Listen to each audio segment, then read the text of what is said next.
Yeah, Tyler. very melancholy. Alex, I don't know what to really think. So you know what? How about this? I'm gonna let you do your thing. Yeah, just let me do my thing.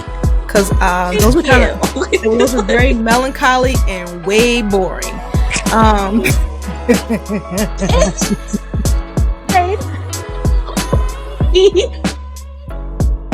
I said not ratchet, but damn. No.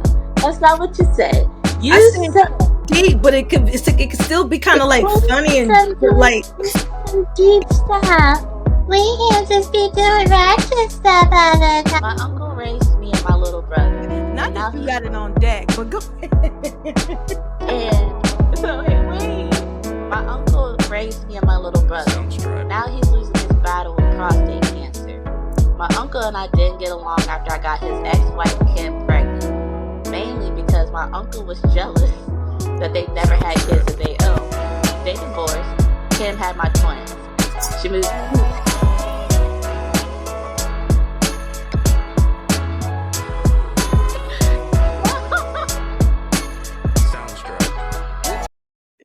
Hey ladies, welcome to the lounge. Hey. Amber and Alex, and I'm Sharon. So what's up, y'all? We had a very eventful weekend. That's what's up. It was good. I'm glad I came out to the CIAA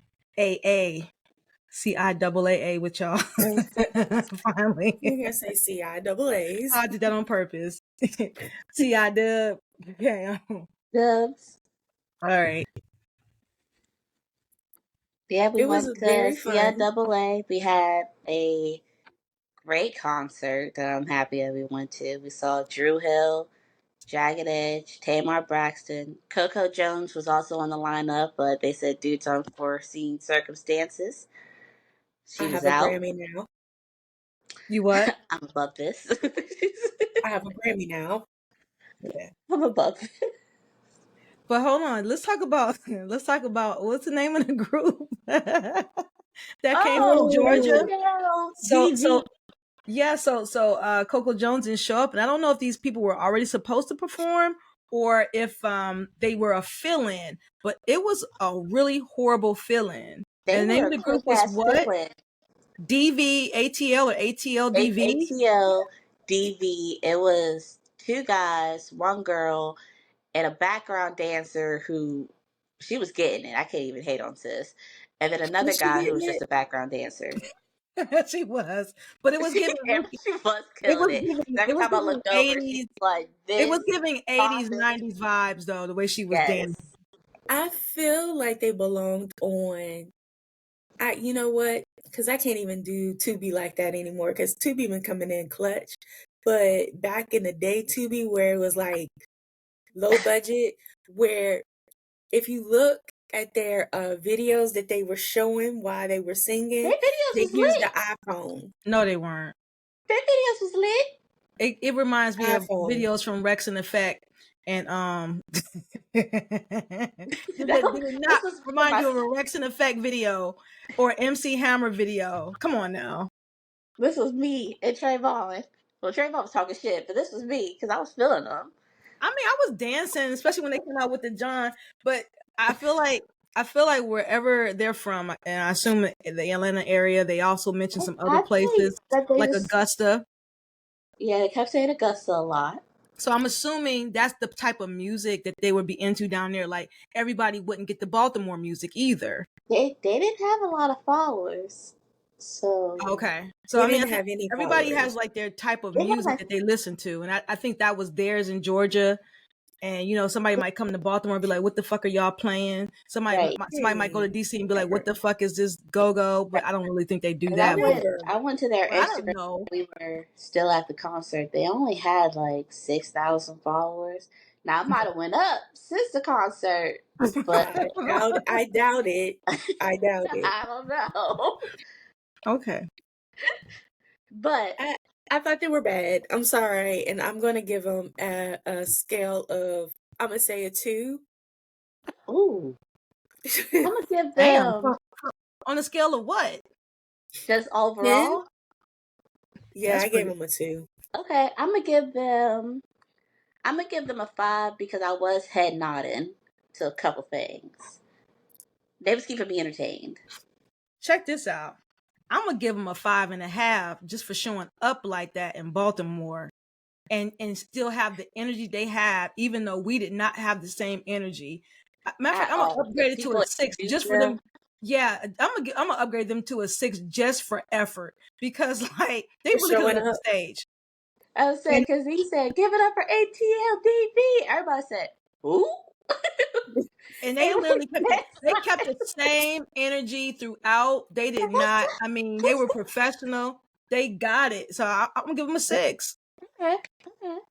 So who we had next after ATLDV came out? Tamar. We had Miss Tamar Braxton.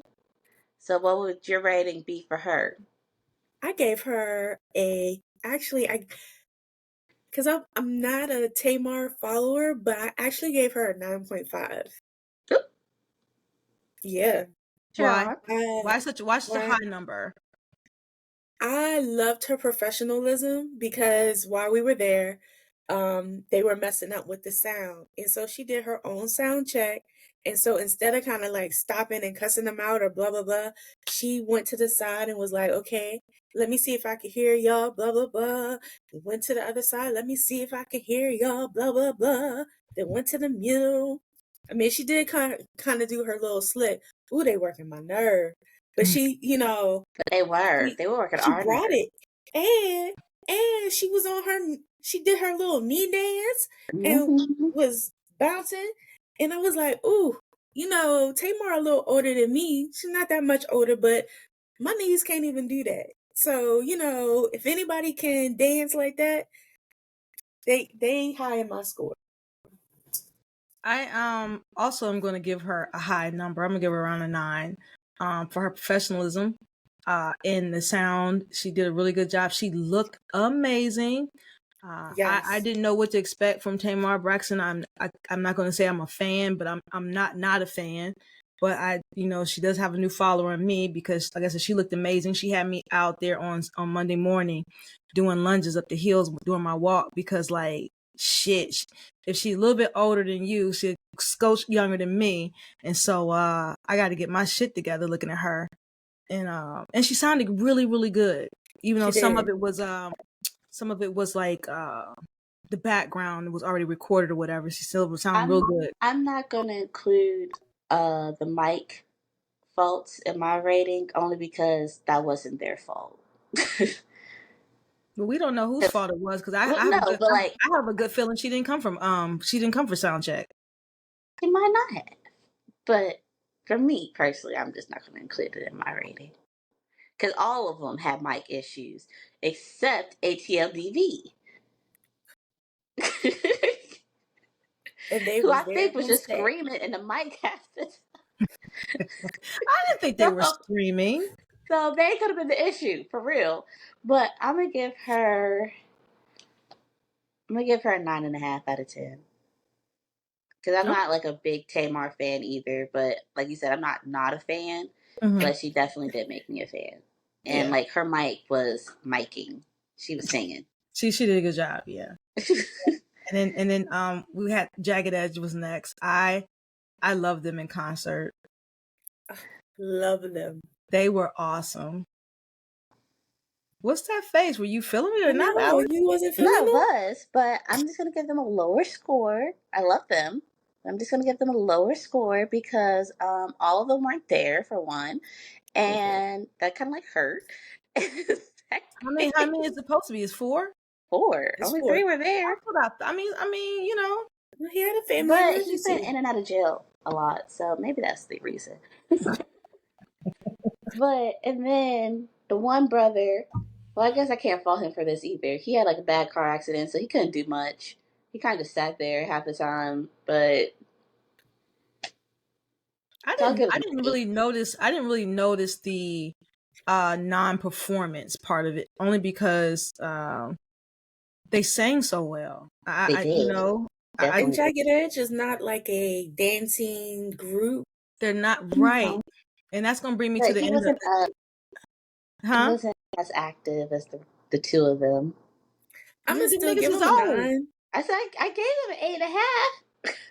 And that's my whole issue. That's my whole issue with, you know, when I brought up, I think that, and y'all can fight me, New Edition was not better than Jodeci, at Jagged Edge, or Drew Hill, because they were trying to do too damn much. If you just sing this, I get y'all got dance routines, and we all know the joint, right? But y'all not. Come on now. Y'all are like 70. Sit down. I'm gonna tell you what the problem is. Everybody might not want to hear this, right? They, New Edition, do not have the vocals like Jodeci, like Jagged Edge, like Drew Hill. So they got to do all the dancing around. Them other niggas don't. Period. Ralph do. No, he don't. He does not have the vocal range. Like, no one of those. No, not even close. The only person that might have some vocal range over there is Johnny Gill, and from the original, Michael Bivins and Bobby Brown might have some range like the other dudes. Otherwise than that, no, sorry. And I love New Edition. I truly do. When we did go see New Edition, they had a lot of issues. That's what I'm saying. Like, stop, just sing the song. We got the dance for you. The people down there on the lower level, they had the dance routine. You don't have to try as hard. That's how I feel about it. Okay, so Amber, you gave Jagged Edge a what? A 9. I gave him 8.5. Sharon, what do you give him? A 9.5. Okay. So now, Drew Hill. 10 out of 10. I'm sorry. 10. Yeah, I give him a 10. They all just sound amazing. They didn't try to do too much. Up. Cisco. They let Cisco. I like how Jazz. Who he sang? Didn't he though? Okay. Trayvon asked me at the concert who was better, Cisco or Jazz, and me and him had a little back and forth moment. And I said Jazz vocally better, but Cisco surpasses him at anything else. Because he's an entertainer. Cisco's an entertainer. But now, he was going other way. Yeah. Cisco's an entertainer. He's gonna give you that all around vibe. He can still sing though. He can still sing his ass. I mean, that's why Cisco came out with the microphone that lit up.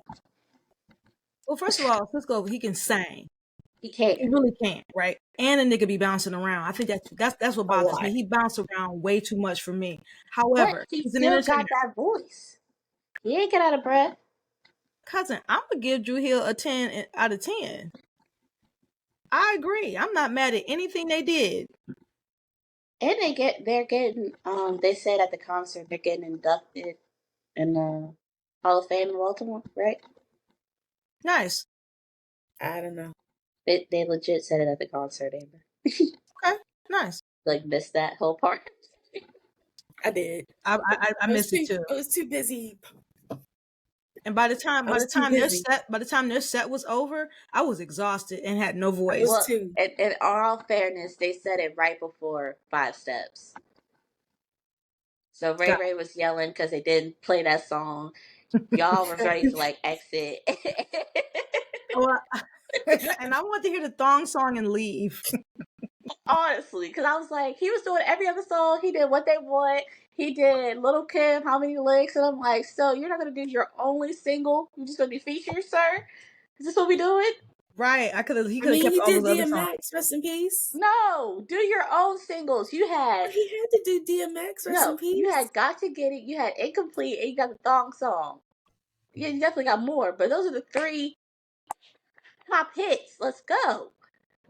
And so since the concert, which was on last Saturday, I have been in full concert this week, singing my heart out to Jagged Edge, Drew Hill, Jodeci, and who else? 112. Yes. Really? Same. Exact same lineup. I before the concert, I was, for some reason, I've been in my Toni Braxton bag, and I don't know why. I'm just feeling it. Mary's might be a little bit too hard for me right now. Tony's a little bit more easy on the ears when I'm in a mood. So, otherwise than that, I haven't had a rotation of anything. I just been listening to books a lot. Okay. I'm bored. I'm dry over here. Sorry. Not dry. Just I don't know if I have anything on. What else do I have on rotation? I don't have anything on rotation. Just a little Pandora, just a little DeBarge radio on Pandora.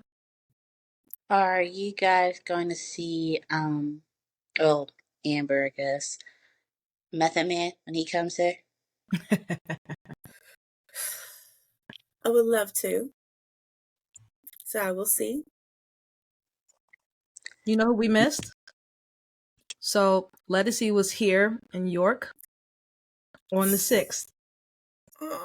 She was also, I think she was just in DC, Virginia, or Maryland, one of those, last night. And I'm disappointed that I missed it. Not really a fan of her. That's okay, I am. I'll hold you up. Yeah, too. I'm a big fan. I can go see Jill Scott and Erykah Badu again. Ooh, girl, because Erica, listen, they cut her off, and I didn't like it because we were feeling it. We need to do another karaoke night ASAP because I got a lot of songs that I want to get out of my system. Tell me why. I don't know. Like you said, ever since this concert, it's just like more songs have been coming out, and I'm like, let me just sing this out of my heart. And it's not as fun doing it by yourself, which I have been doing. So I have been playing more 90s music, and so I was playing 90s music last night, and I was like, we really had some great music. Like, yeah. Mm-hmm. No, it was. I told y'all in the car when I went to get my MRI the other week. They asked you what you want to hear. If you ever had an MRI, you go into the thing, and they kind of cage you in that bitch. So anyway, they asked you what you want to hear. So on Spotify, I said, hey, I want to hear some 90s, 2000s R&B, and for two reasons. Number one, every song is at least 4.5 minutes or 4 minutes. So if they tell me I'm gonna be in that damn machine for 20, 25 minutes, I can count down by the number of songs. That's why I like it. And I can sing along to the song, so it doesn't make me feel like I'm in there as long. Because I think my whole thing was like an hour. I had 2 different MRIs, and I needed that 90s, 2000s fucking music. Because that second MRI, they had my ass caged in.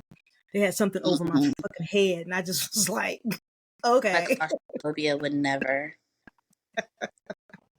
No, it was good. I had the music. I just sat there. I was good to go. I was out of there in 20 minutes with a second one anyway. But yeah, that's why I love that time frame, that music. I don't know. They're okay now, but I don't know. I guess every generation said their music was better. Yeah. I don't know. This music now, like some of them I like, but some of it is like, this is dumb.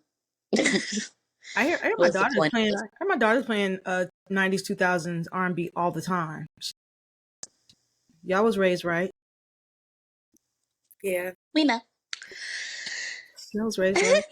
So okay, so it's a little dry out here. It's a little dry out here in these streets. So we're gonna leave pop culture alone. It is, but I do have 2 Am I the Assholes for you guys. Is this an Ask the Fam or Am I the Asshole? Either one. Okay, I'm ready. Same thing. Same thing. I'm gonna pay attention this time. I'm ready. I'm focused. Okay. I, 23 male, was sexually assaulted by an aunt for years. It lasted until I was 6 through 14, and I finally had the courage to fight back. I told my mom about it when I reached my senior year in high school, and she seemed supportive at the time. Skip 2 years later, where I am currently at now, I am getting married to CJ, 22 female, after 5 years of being together. My wedding is in June of this year, and I invited all of my close friends and family. Last week, my mom asked me if I could possibly invite my Aunt Kay, the one who sexually assaulted me, to my wedding. I, of course, told her no and asked why would she even suggest that. She then told me that she and Aunt Kay had been speaking for the past 6 months, and Aunt Kay tried to apologize to my mom about the incident and even tried to justify her doings by saying I was just teaching a boy for when he gets a wife. My mom disagrees with her. I flipped out on her and said some things, but my mom said some things that were even worse. She's now threatening me that she won't come to my wedding unless I invite Aunt Kay and her side of the family, and all of her family is taking her side as well. Currently, my brother, dad, and fiance are the only ones on my side, but my fiance's sister thinks I am an asshole for not forgiving my aunt and I should invite her. Am I the asshole? Absolutely not. No. And this is that shit. Like this is that family nonsense where everybody's okay with the bullshit, with the nonsense. And this is why no one wants to come forward. This is why no one feels supported when these things happen. And the mom agrees. That's what's getting me. Because at first I was like, mom's inviting wants the aunt to come. I thought it was gonna stay right there. But first of all, why does everybody else have to know what happened? Why is it out like that? Mm-hmm. Was it mom's business to go back to confront aunt about it? Was that her place? But the aunt reached out to the mom to apologize. Why? Because it had came up? Who brought it up to her? He didn't mention that. They just said they've been talking for 6 months. The aunt apologized to the mom, but said that I was getting the boy ready for when he found a wife. That's the reason why I did what I did. For 6 years. That's a janky ass reason. And for mom to accept that. Yeah, mom agreed with it. No, hell no. And here's my issue with the state of the country right now and some of the things they come up with on like who's actually out here touching kids. It's people in our own dang families who are touching kids. Last time I checked, drag queens is out here trying to read a book. Pretty much. They're paying attention to anybody. They're the mothers of the community. They're there to love on people who get in situations like this, who feel displaced from their families because of BS like this, right? And the pedophilia is happening in our own families, and we all know it. The stats are there. The numbers are there. And we tend to push it under the rug and think it's supposed to be okay. And then when the people who experience it say no, then they're the problem. Right. Now, this is not a 40-year-old man or a 50-year-old man. Not saying it would be all right if he was that old, but he's only a few years removed from the last time that he was hurt by her. I'm talking about on one hand, I don't do math very well, but she said 16, 17. He said 16, 17, the abuse stopped. He's 23. 12. Oh, 12. I'm sorry. Okay. He disclosed to mom. 12, but he's 23. He's 22 now. So it's only been 10 years. 10 years. And he discloses to mom like a few years in his senior year of high school. Got it. Okay. That's the part I thought I missed. Yeah. So like, no, this is not okay. He's not the asshole, and mom won't have to come if she's that tired. Yeah. And neither does the rest of the family if they are taking her side. And what's his fiance's sister got to do with anything? Or she knows, and she thinks that she needs to forgive and forget. Just want to be involved. Because it's family. Now I hope for his sake he does go and get some help and get some healing. And you know what, this thing about forgiveness here lately ain't working out for people either. We can take that off the table. It doesn't even have to be a thing. He doesn't have to do. People don't have to forgive anything. That's not even a topic no more. I do not have to forgive. No, what you can do is go get some healing, and part of that healing does not necessarily mean forgiveness. Yep. Mm-hmm. Right? Or acceptance or anything other than you just go get some healing. So no, everybody can back off. I hope he walked down the aisle and be happy with the young lady he's marrying. And who shows up for him? The people who do support him. Yeah. And everybody else can stay where they at. Sure can. Please stay home, because that means we don't have to serve you at the wedding. Keep your costs down. That part. You keep the costs down. Are we ready for the next one? Mm-hmm. Yeah. Okay. That was kind of sad, Alex. I don't know. I was kind of ready for your nonsense. That was sad. You told me to go. Fuck. You did. I did. It's my fault. She was ready for some nonsense. Okay. I was prepared for some nonsense, but that was kind of melancholy. Go ahead. I, female 19, I'm a first semester college student, and I'm only about a month into my classes. I go to a very expensive, audition only school that is not like traditional universities. So, unlike them, we get placed in a group of people who have the same major as us, and we all have our classes with them. One of my classmates, male 18, who I'll call Finn, has been subtly hitting on me since I met him during orientation week. I made it clear right off the bat that I'm a lesbian to make sure there was no confusion there, and I remained friendly with him after we met. Despite him knowing I was gay, I still very much felt he was hitting on me, but I brushed it off. Then a couple of weeks ago, the roommate of someone from my group got sent unsolicited D pics by Finn. She reported him to the school, and he was reprimanded, but he kept being in our class. Afterwards, other girls said he'd done the same thing to them, but they didn't report him. Once I found out about this, I distanced myself. Finn noticed and began acting strange, i.e., DMing me randomly, offering to walk me to and from our dorm building, staring at me in class, etc. I was uncomfortable, but I had friends who knew and were making sure he wasn't crossing any lines. Then yesterday, it hit the fan.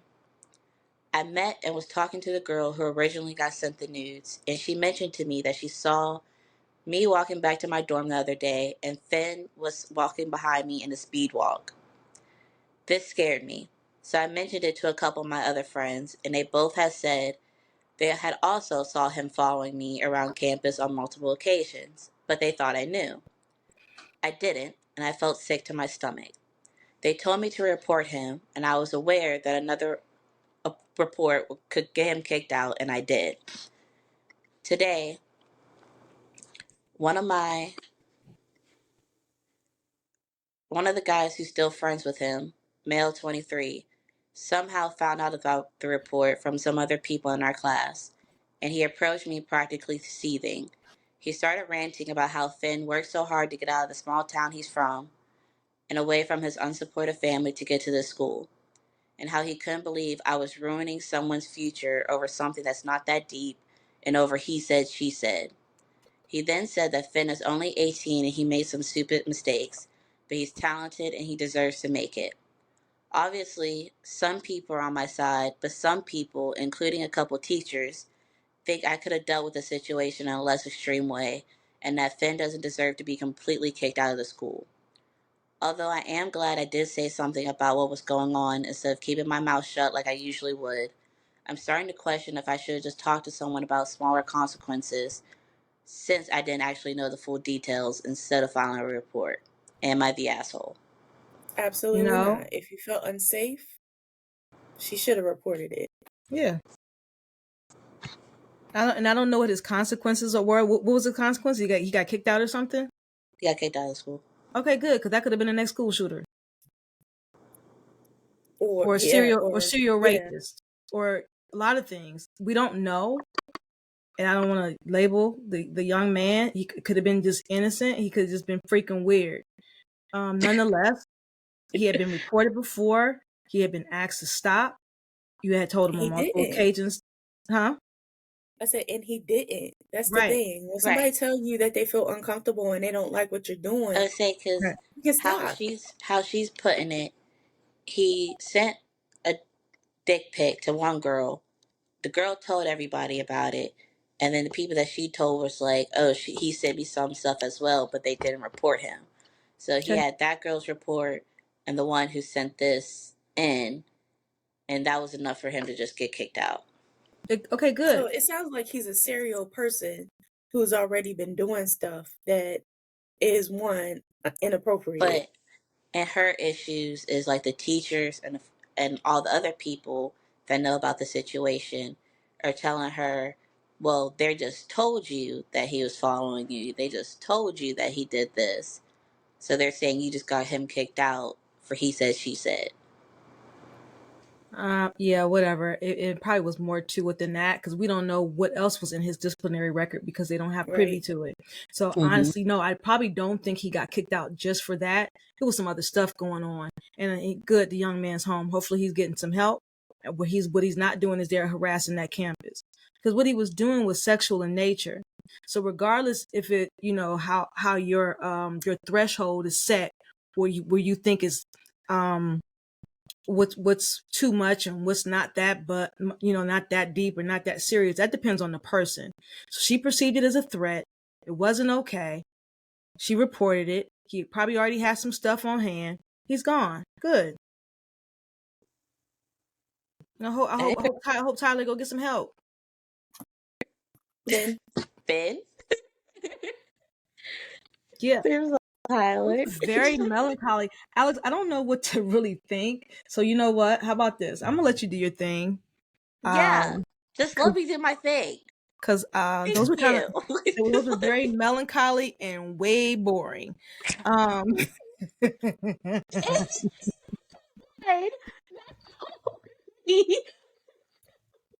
I said not ratchet, but damn. No. That's not what you said. I You said deep, but it could still be kind of like funny and like some deep stuff. We can't just be doing ratchet stuff all the time. But see, that doesn't mean you have to do the polar opposite. See, you were giving me some stuff Okay. about somebody had like a STD in their eye or something. I do have a ratchet one, but I was trying to save that for next week. No, let's go for it because I'm bored. Okay, cool.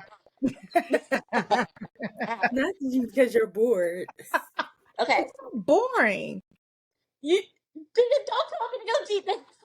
Anyway, but here's the thing. We could take that first one and we can segue with that one into our topic for today. But let's hear this ratchet one real quick. My uncle raised me and my little brother. Not that you got it on deck, but go ahead. And so wait. My uncle raised me and my little brother. Now he's losing his battle with prostate cancer. My uncle and I didn't get along after I got his ex-wife Kim pregnant. Mainly because my uncle was jealous that they never had kids of their own. They divorced. Kim had my twins. She moved in.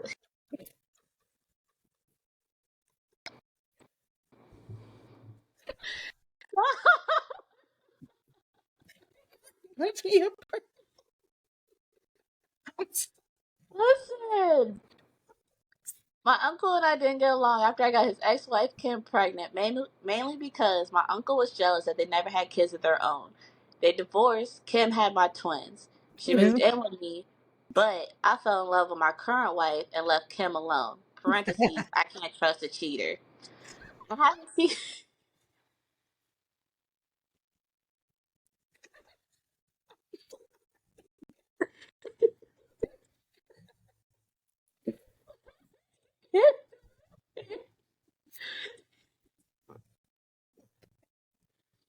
I haven't seen my twins in 2 years. Recently, Kim reached out and told me that my uncle has death benefits from multiple policies and he's given all that money to my brother, but nothing for me, her, or the twins. My little brother will take all that money and he's not the sharing type. I did a bad thing, but there are bigger things to worry about, aka the twins. The twins are technically his stepchildren. Parentheses, I got them pregnant while they were married. My uncle is on death's doorstep and he needs to leave the pain behind and give me some money to help raise his stepkids. How do I make him see this? We go from there ain't no in between. Amber, you can take this one. I just need a good laugh. I have no idea what happened. All I know is Cam got his uncle's wife's pregnant. I got it. And see, he got a lot of nerve because the uncle that he was fucking his wife is about to die, and he expects something from one of them insurance policies. But the uncle's gonna leave it to the other brother. But he feel like wife. He feel like he's entitled to something because the twins were conceived while the uncle and Kim were still married, which is ridiculous freaking thought process here. No, guy, you get no money. Fuck your little ugly ass twins. Cute. No, they're not. No, they're not. No, they're not.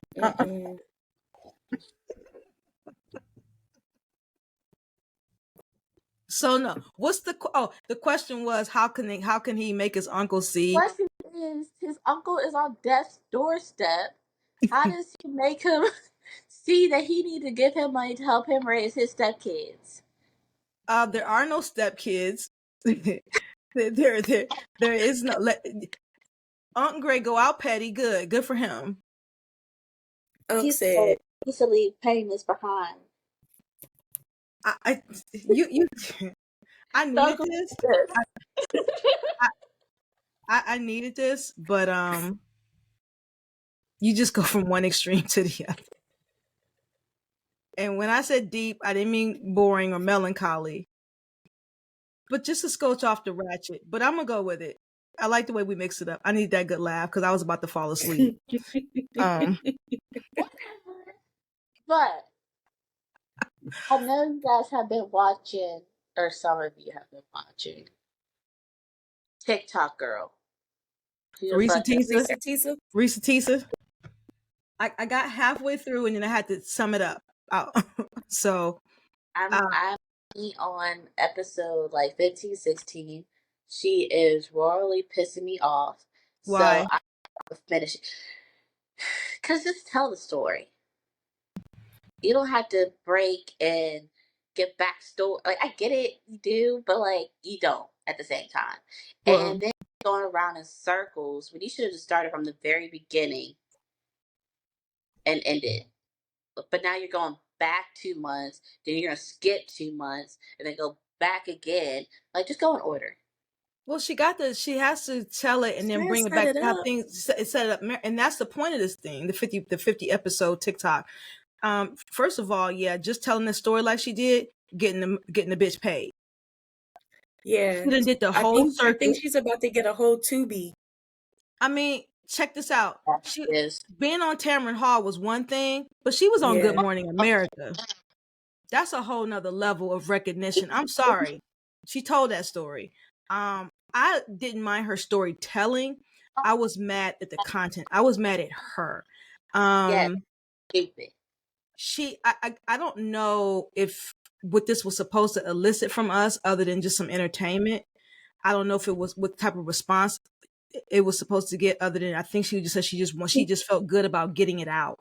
She kept saying there's a girl guy listening to her story that's in the same position as her. But I don't want to say I don't believe that there's people stupid out there, because clearly there are. Man, Alex, there are movies. There are movies made about this right now. I mean, like documentaries made about how far women go against a man's lie and not digging deeper. And when I talk about, I don't know. Yeah, I think hers was mild considering what has been done. You're on episode what? 22. Okay, Amber. I did the summary. Yeah, I did the synopsis because my ADHD is not. You're out of the conversation. So since you watched it, Cousins, not its entirety. I watched half of it. I know, but we're like in the same spot. Okay. And she expressed said 50,000 red flags. What would have been your first red flag to be like, bye? Well, it doesn't take much for me. I think initially him moving in and all the bills and him paying all the bills. I don't know if I would even got that far. I don't understand why they had to quarantine together only after a couple of months, because she met him in, I think, January 2020 and 2020. I think it was like weeks. Right.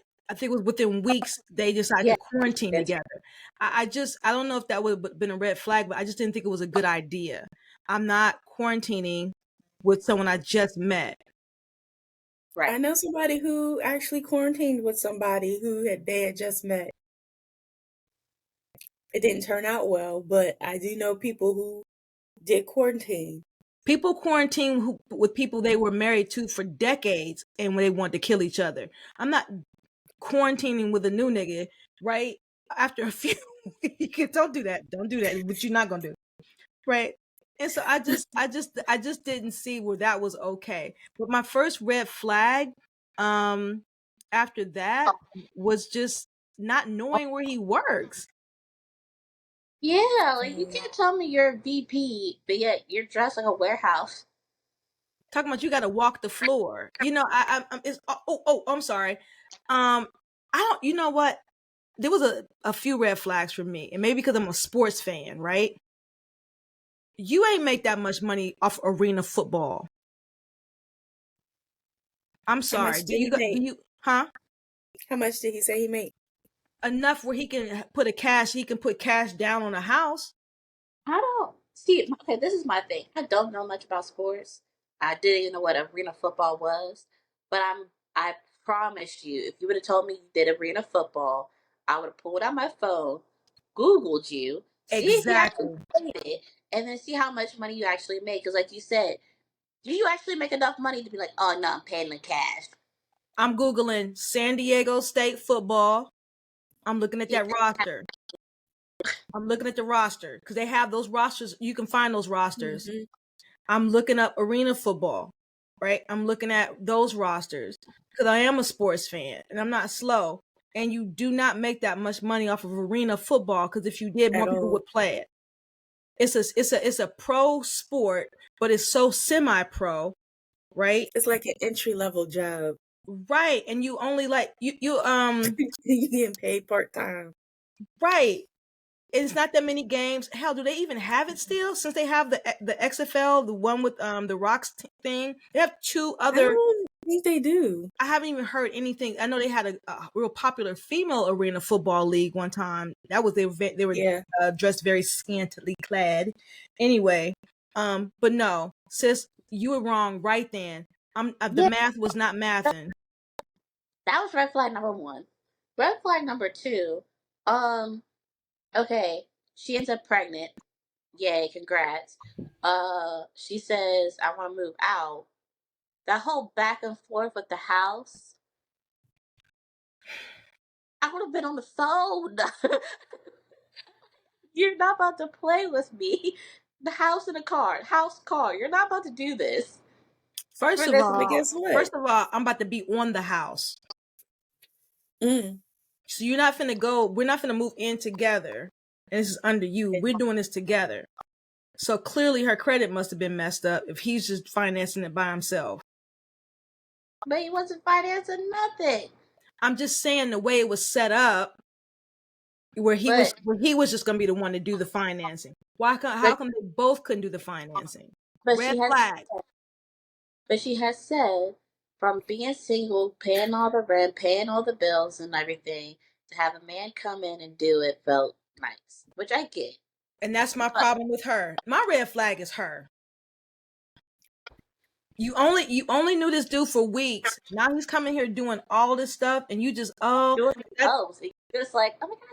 It seems to me that's what she was in love with. She wasn't so much in love with him. She was in love with what what it looked like. I have this guy taking care for her. Yeah, I have this guy who's taking care of me, right? And that, to me, there's nothing wrong with that. But you only knew him for a few weeks. Exactly, and if anything, you decided to bring him here. Y'all said y'all had that conversation. Whose house are we quarantining in? He said he only lived in like a studio apartment. You had the 3-bedroom, 3 house. So like half and half, something.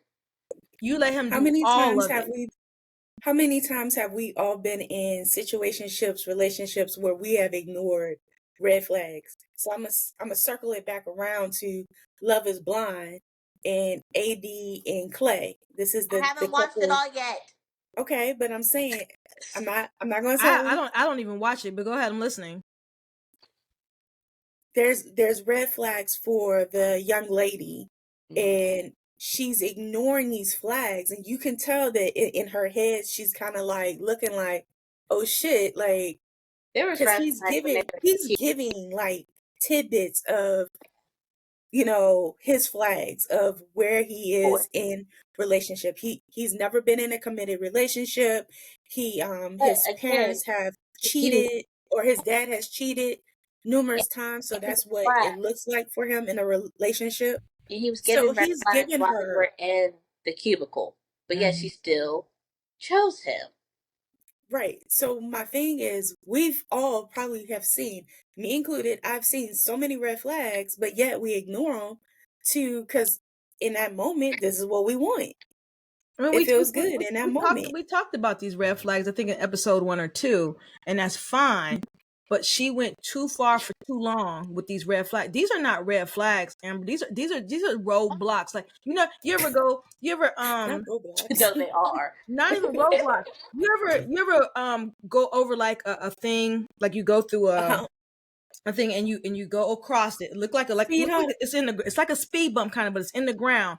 Because if you try to go back the other way, it's gonna pop up and bust your tires. Yeah. That's what she is going over a series of those right there. And at any moment, she just not, and she's saying in every episode as the episodes progress, I know I look stupid. I know this sounds stupid. I know you all are going to think I'm stupid. Multiple times she's saying this. I'm pretty sure we've all been in that position. But it's like hearing it from someone else, and it's like, wow, you really are stupid. It kind of like makes you think, like, have I ever been this stupid for somebody before?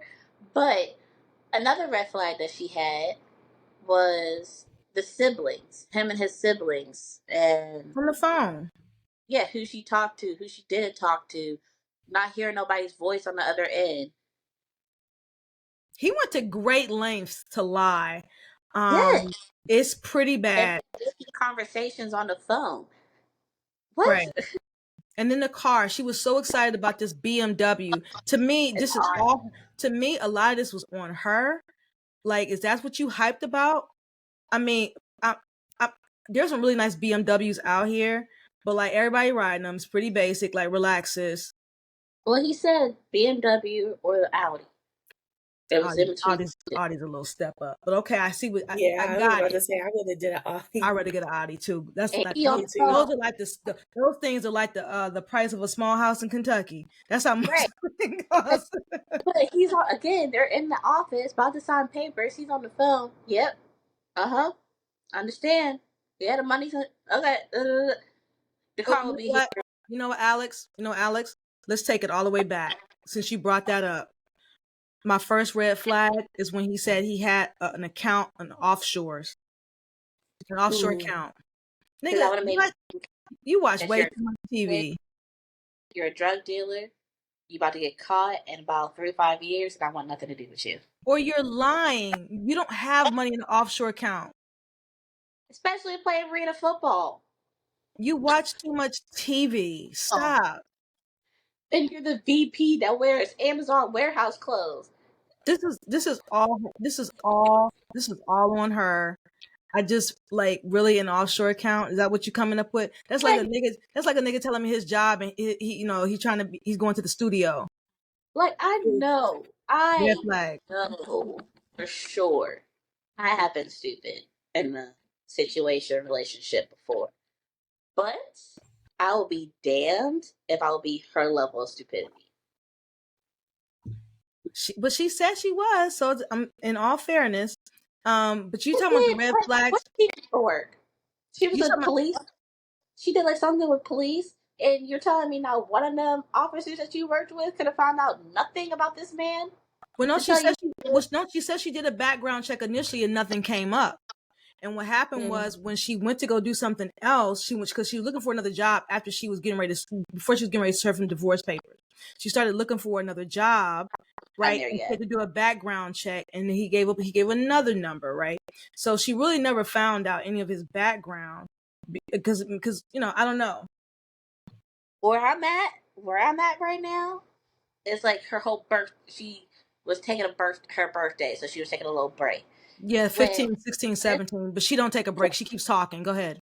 But what sis said, she called his assistant while she was in the hospital to say da-da-da about the baby, and he told the assistant, oh, I can't talk to her, and the assistant had to relay the message. That right there, we would have been done. I'm sorry. She had to have a DNC. She had to go to the hospital to have a DNC because she had miscarried, right? And he had to work. And she called him because he always said, if he called me, my assistant, because he's a VP, my assistant won't answer, and automatically give the phone to me, or will tell me that you called, and I'll give a call right back. So she called the assistant, told the assistant, hey, my coworker just took me to the hospital, blah blah blah, and I need you here with me. The assistant said no.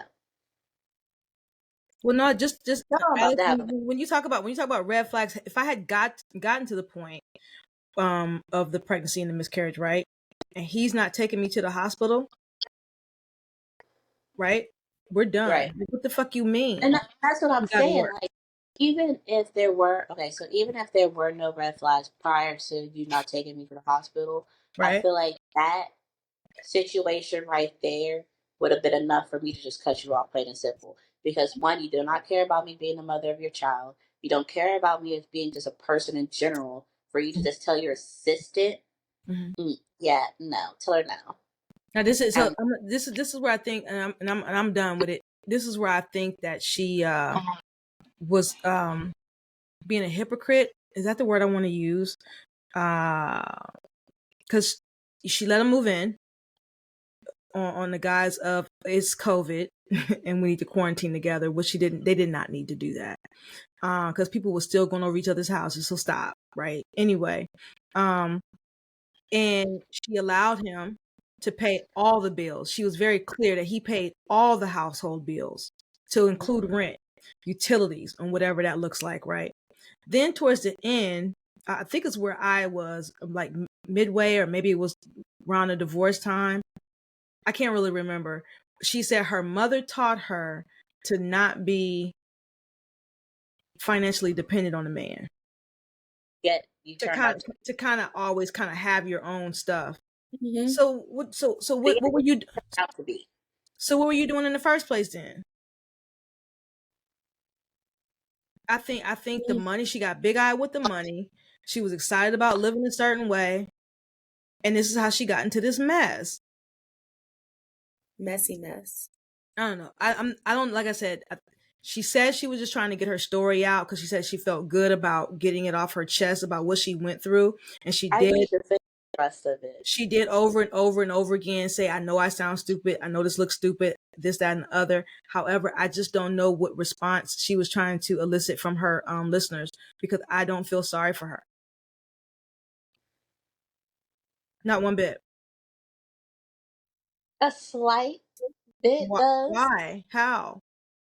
Because it's like, I just really don't want to believe you were that dumb. And then the other part is, okay, like, all seriousness, though, I personally feel like he was doing a lot to make her question herself. Like, he was gaslighting her. So I feel like that's why I feel sorry for her. Because I know sis seemed like a smart girl. There were definitely red flags. So, like, she should have been gone day one. Because especially when she was saying how she was making video diaries about everything that had happened, I feel like she was strongly getting gaslit into, like, the stuff that she was seeing. And it's like, okay, I know you're lying about this, but he's saying something else. Like, she's not really telling us fully what he said to her. So I feel like he was doing a lot of that. That's why she did stay. Mm-hmm. No, I think once she was in it, these type of relationships will play with your mind, right? Mm-hmm. Because if you don't pull out of it quick, you get so deep into it. Now things start looking like it's real. So I got it. And he kept double down on the lie, showing paperwork. Right. I saw him do that. I saw him do this. I saw him when he did it. This to somebody, right? And that's for someone to be that great of a liar to convince multiple people, not just her, multiple people, because he had the people at the housing, he had the people at the car lot. So again, it's not just her. He had convinced multiple people. You are, like, mentally a sociopath. Like, you know how to play the game, right? I think for you to go ahead and just get to the end, because it's a lot more. He does the absolute most. Yeah, I mean, well, you're only on 20. But I read ahead because I wanted to be prepared for this. But I am going to finish listening to her because I did the abridged version. Well, actually, his nonsense has kind of stopped where I am. There's like really no more. She's kind of done at this point. Well, maybe it's going to be a little bit more. But what happens is she starts putting a lot of pieces together. Math starts mathing. Then she reaches out to someone, and yeah, it's a lot. Okay. So go ahead and finish it up. I'm gonna finish it up doing throughout the week, and then we can revisit. But like I said, once again, as I'm listening to it, I thought it was gonna be more heartfelt. Like I thought he was really like he wasn't even really a good liar, right? I think she just had this vision and did not want to let go of it. And I think that's our problem. But again, he could have been. We're only getting like her little quick synopsis. Even though it is like 50 episodes, there's only so much you could put in an episode that's only like 4 minutes. You think he could have been what? A better liar. She's just telling us basically, this is sum up of what he said, basically what he said. No, because based off of the rest of it, when she reached out to some people, other people, and they're like, yes, it's whatever he says, it's a lie. Whatever he says, it's a lie. Not certain things is a lie. If his mouth is open, he's probably lying. He's lying. Okay, that's the type of energy I was getting. Anyway, so your first Am I the Asshole talked about childhood sexual abuse and how the family reacted, right? And I think that was pretty harsh, the way they reacted and how the lack of concern or the lack of him trying to get healing. For him, it was more actually focused on her being a victim in this, as opposed to him being victimized. She's somehow become the victim. And so we wanted to talk about generational issues and curses, and that's one of them. How this stuff is prevalent in families. Yes. And how we deal with it. And we don't have to necessarily stay with that topic because that's a tough one, but just generational curses, period. I told you I hate the word. What do y'all think? I don't say curses. I always say just generational trauma. Okay. How do you feel about it, Alex? I have to say, I feel like my generation and the generation under me are doing their best to like really break those curses, drama, and everything like that, rather than whatever happens in this house stays in this house. So I'm their bad, but yeah. No, I do think you all do a really good job. I tried to even starting to adopt. Sorry, not to cut you off, but we are starting to adapt more of like the gentle parenting, the soft parenting, the I don't like this, so I'm gonna speak my mind. Like we're adapting so many different methods versus what y'all grew up with, or like what you guys would do as parents. So I feel like that's nice because we believed everything. Yeah. Well, let's say there's two different topics that we can hit here because you name one of them. The behaviors that we saw that we still carry on, or potentially still carry on, and how we parent or how you all are being parented. So it's like two different things, which would be like in generations, intergenerational type things. And so gentle parenting. I did try to break a bit of that cycle from how I was parented to how I parent my child. And I tried to adopt maybe like a hybrid of it. You know, there was no spankings except for one. And even though her dad spanked her a bit, she's only going to remember mine because that's the only one she'll ever talk about. And you thought I had killed her. You would have thought I had killed her, right? Oh, it did. I kind of didn't, but I didn't do it again. Somebody I know. But I didn't do it again. And I do believe making sure that she was heard instead of telling her stay out of grown folks' business, or those words that we used to get where they made sure we didn't have a voice, right? Mm-hmm. And I think that doing so, that gave me and my daughter a better relationship. She was able to come tell her dad and I something that happened to her, young. That's her business to tell. But because we were open and talked about a lot of things, she wasn't afraid to come tell us that. And we can be able to support her through that. And today, right now, at 27, I still think we have a really good relationship because I let her talk. However, the nigga got too much of a voice sometimes. So, and you know what? I'm gonna say it might be a generational thing, because the way, let's talk about this, Amber, because we're two different generations. I was about to say my dynamic with my mom is completely different.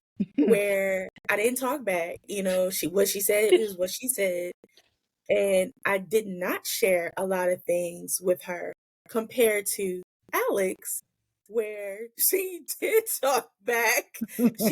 She shares everything with Mama. Maybe too much. What's gonna do? What is she gonna do?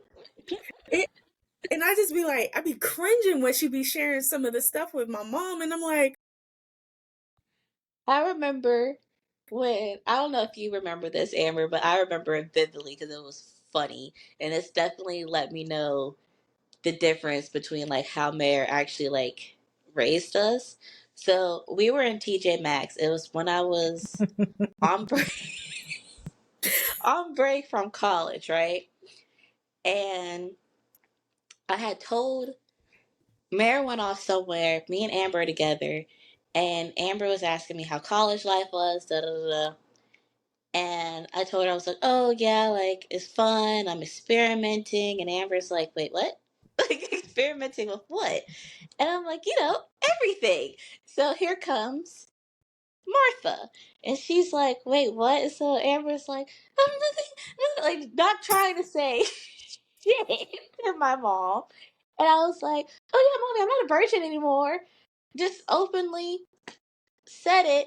Here goes Amber in a whole freaking panic. Mary just like walks off from me because she's in a panic too. Because why would I just say that to her? And I'm just standing there smiling like, what did I do?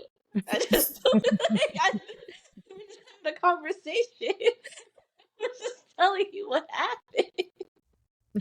But ever since then, I've been telling her.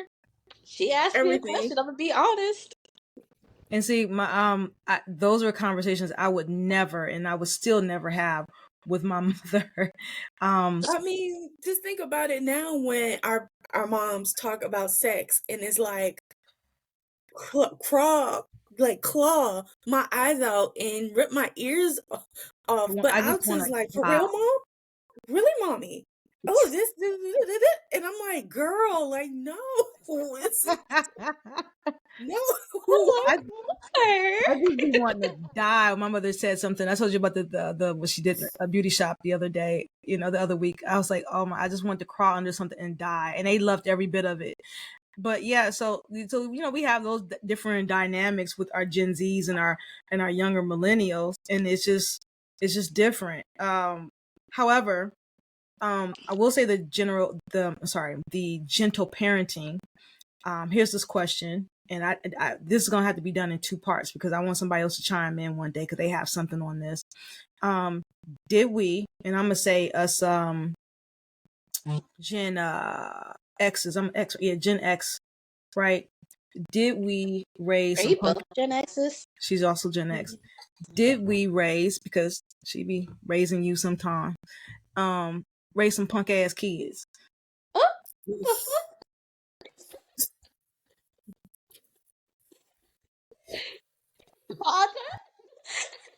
And what I mean by punk, I just want to be clear, soft.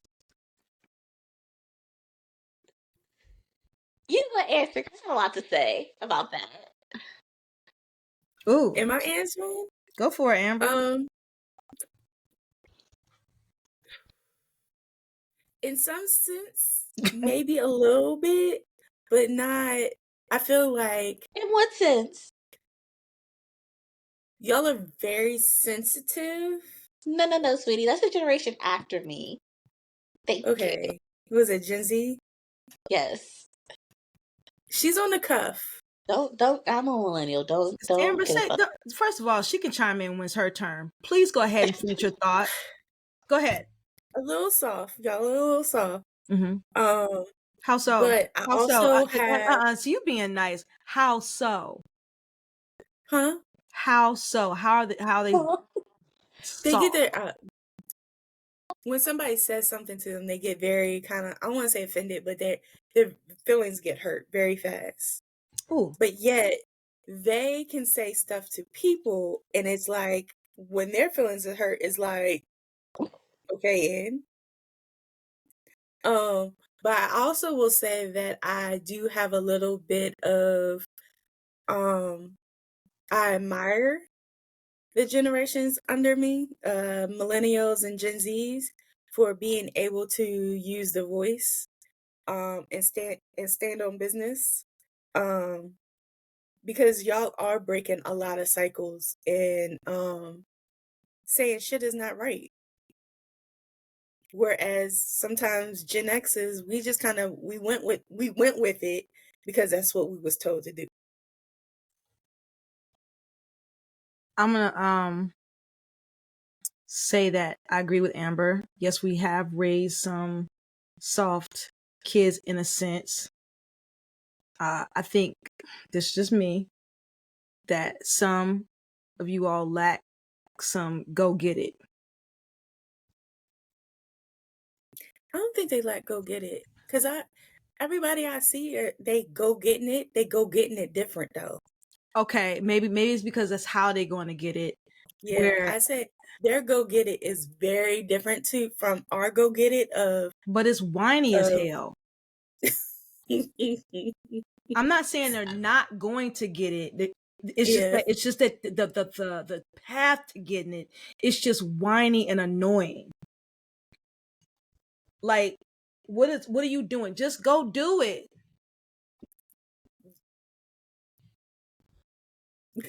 Like, what's all the hesitation and second guess?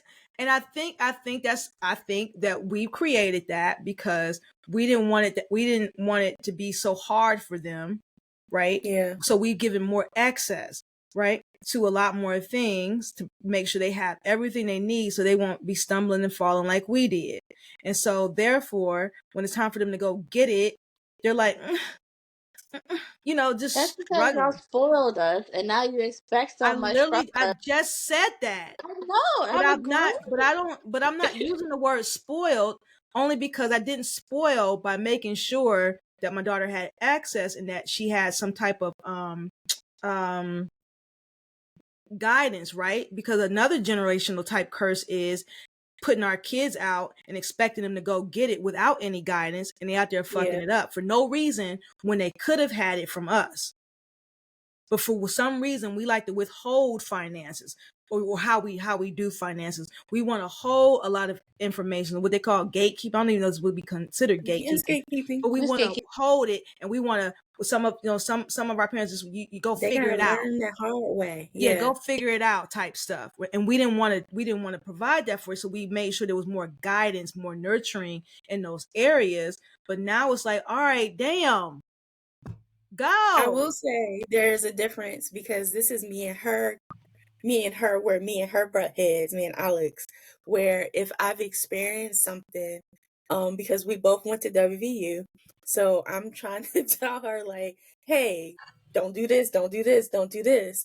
And this nigga ended up doing it anyway, talking about, well, I have to make my own mistakes or I won't learn.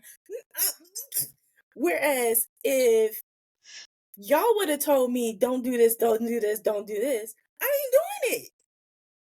I'm not going to agree, Amber.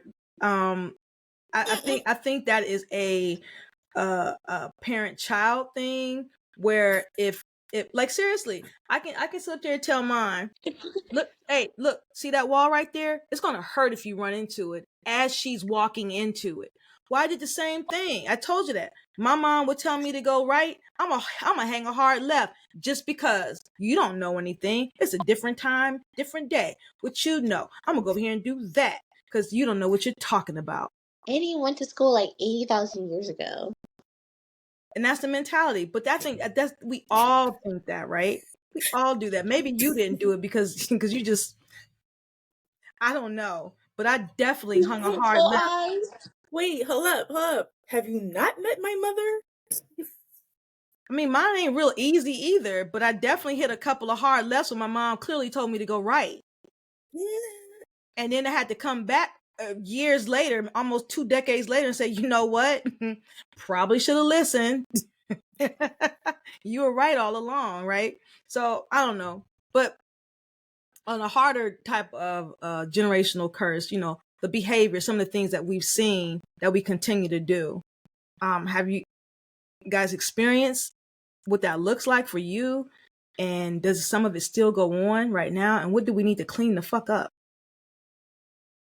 I mean, behaviors is always going to be there because that's just something that we pass down. Right. It's just like how we talk about our family being the dysfunctional functional. Like we know how to function in shit, and the women in our family, even though we want them to, even the younger girls in our family or young ladies,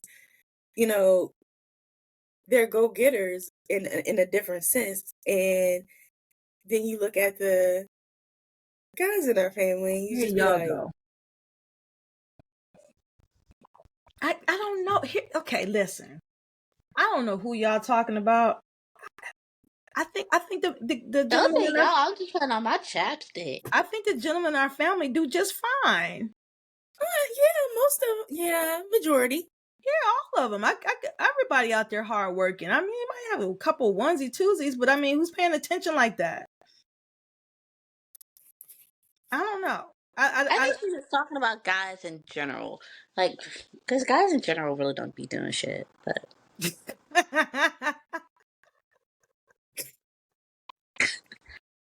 they do get over real light. They do get over real light sometimes. I can look at I don't know. I do have a male sibling on my dad's side. I didn't grow up with any siblings like that, so I don't know. So it was all kind of pressed up against me. So yeah, they definitely get away with, the expectation is not as high for them as it is for us, right? So it's like, well, they can mess up and it's okay, but if we do it, it's like you know better, kind of. So dare we ask like someone like your mom why that is?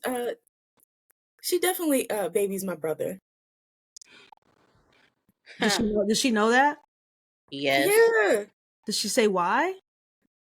He's the pumpkin. He's the only boy. He's the pumpkin. What's that got to do with anything? But I also say that my mom she doesn't like her kids as much as she like everybody else. That is untrue. That is not true. So maybe that's a generational issue where she has to be a certain way with you two, but she can kind of let her hair down with everybody else. She is. She definitely is like. I don't experience your mother like you experience your mother. True.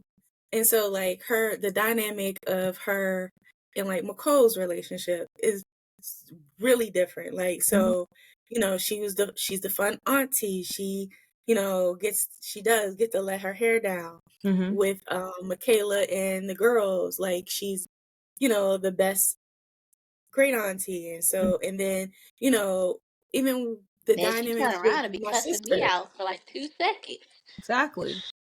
But then also, I see a different dynamic with her as being a grandma. Well, right? She's definitely way more softer, more patient, calm. I don't know who that woman is. Well, and it's like, it's gross. Those ain't her kids. those ain't her kids, so she can be nice and give them back. True. Papa, who did? Also, Also, she always have extra money.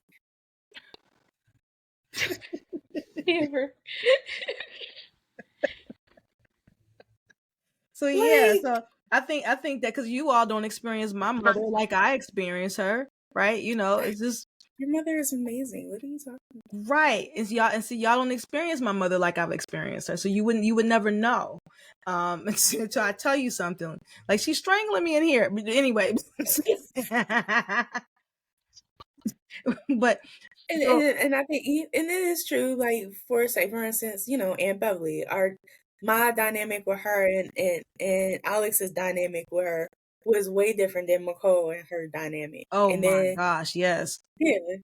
Yes, you're exactly right. So that's a mother daughter thing. It's also a black mother daughter thing. That's a whole another level of generational trauma and generational issues and things that we can continue to kind of look into and just get better. I hope that my daughter's going to be better with her children than I was with her, and so on and so forth. Whatever better looks like, because I'm waiting for her to call me into the therapy room. And whatever she said I did it. I'm gonna take it on the chin. I am, because that's another issue. You know, we don't want to hear that we caused harm. Mm-hmm. Yeah, like we don't try to kill me. Yeah, we don't want to hear that. We don't want to hear that we caused harm. And when I say we, I'm talking about, like parents of a certain age. We don't want to hear that. I'm gonna take myself out of that because I'm okay with it. And maybe because of the work I do, I hear so much of it. I said, well, dang, if my daughter ever called me into the therapy room, I'm gonna sit there and just listen and take it on the chin, because her perception is her reality. And if I cause some harm, I'm gonna just have to take that on the chin, and we'll have to move forward. Because there ain't no book for this shit. And it isn't. For right now, she said I'm good. It's the other one that probably she got problems with. I'm good over here, right? I'm the angel parent for right. I'm the angel parent, the beloved parent for right now. Anyway, but I would definitely say that we need to listen more, come from a space of healing, and how do we drop some of these curses though? I said, listen, healing. What else y'all got? I'm sorry, the trauma, the behaviors, and go ahead. I think definitely listening and healing, and then how do we feel when certain things would happen or certain things would say, and do we think we would apply that to our own kids? And then also understanding how they were raised. So I think I don't know, was that last week when we were on FaceTime with my mom and we were talking about I can't even remember the discussion. The playbook. Yeah. And so my mom was like, this is what I was given. And so this is what I thought I had to do. And so this is what I gave y'all. Yep. And so she's like, so this is all I know. So just kind of also being. Yeah, because even when we would talk to Nana and we'll ask her Nana, why would you do what certain things, why did you do that or whatever, she'd be like, well, my mom or one of her sisters, she would say that's what they did, so I did it. So I think especially when you bring up Agnes, right, and she's 95. Lord, yeah. Anyway, and if she was taught something, right, you gotta think why they were being taught that. That was coming from a space of survival, right? And I'm not talking about her kids, right? And I'm talking about kids. Yeah, we're talking about life or death survival. We're talking Jim Crow South here. Right. We talk about this little itty bitty shit around here. We're talking about Jim Crow South. So this was life or death, livelihood type survival. And that's so when we talk about her, that's basically the start of all of us. So if she's saying, this is what my mother did for me and my sisters, we know all of us got it. Right. Because we know that. Because my grandmother, right, is her mother's sister. So we all got it. right? And so this is all coming from a space of survival. But so what I tell the people that I work with sometimes is like, don't take your parents' baggage with you, right? Now, some of it we can bring with us because we still need it. But some of it we can leave a baggage with them and not continue to bring it with us. Because a lot of this stuff is our parents' baggage. We were taught this. But also being understanding of what type of, survival mentality that they were in. So that way we are able to change it. We have to see, and that's what I'm saying. Currently, we need to see what type of survival mode are we in. What are we having to overcome? So do we take pieces of that with us, and what pieces do we take with us? Because we don't have to bring all of it with us, right? Because a lot of it looks different, but damn near some of it's the same. And we can take their resiliency, and we can take their wit and their intellect with us, right? But we don't always have to take the behavior and how they had to do certain things with us to get as far as we had to get. We don't have to. It could just look totally different with all their prayers from the ancestors. Because I know my grandmother is interceding on my behalf, because ain't no way I'm still here doing what I'm doing right now. I know Bernie's praying for me. Because I done ran into a mini wall and know I wasn't supposed to go over there. But and still doing it at almost 50. So okay, y'all. So I'm gonna celebrate my birthday next week. So when we see it, turning 50. So when we see each other again, I'll be 50. What's that look for, Alex? I don't appreciate it. It's old. Old and wise. You look good, girl. Thank you. I feel good. Nice. I feel good. Amber, your twisting with the locks today. I see you. I saw you when you came. I just wanted to acknowledge that. Amber about to be 52 and at the end of the year. Don't do that. Even though she always do it to me, but don't do that. Cause soon as I turn 50 next week, she gonna keep calling me 55. She always gotta up me 5 years.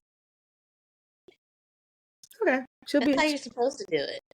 I'm good. I'm gonna stay here for a minute. Alex is about to turn 35. No. I'm gonna rock out here for a minute at 50. I'm gonna enjoy myself. So I'm gonna go away next weekend. What's your birthday plans? Yes, let's talk about it. Well, I'm gonna take my birthday off. I'm not gonna work that day. I'm gonna go get me do some therapy first. I have a therapy session set up because I feel like I'm gonna need it. And I am going to go get me a pedicure. And I'm gonna take the rest of the day off. And then my little cousin Amber is gonna come and join me and my daughter for the season 20 Grey's Anatomy premiere. And we're gonna have some poke bowls and watch that together, call it a night. And then the next day I'm off to Delaware. Just to spend some time by myself by the beach, even though it's gonna be a little chilly. And read a book, and I think I might even start a book. Yep, that's what I'm gonna do. Like write a book or like actually. Okay, period. Yeah. So Amber, let me ask you this question then. So this our leaving here question. Then I like this question. It's a fun one. If you had to write a book about yourself, what would it be about?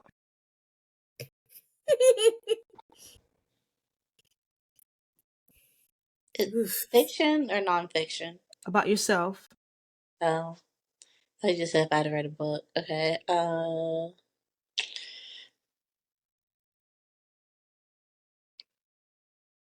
I think the title of it would probably be like, "This is some bullshit." For your book or hers? For mine. Oh, tell me more. Just kind of like each chapter of my life, there's probably been some type of bullshit. And I'll just be like...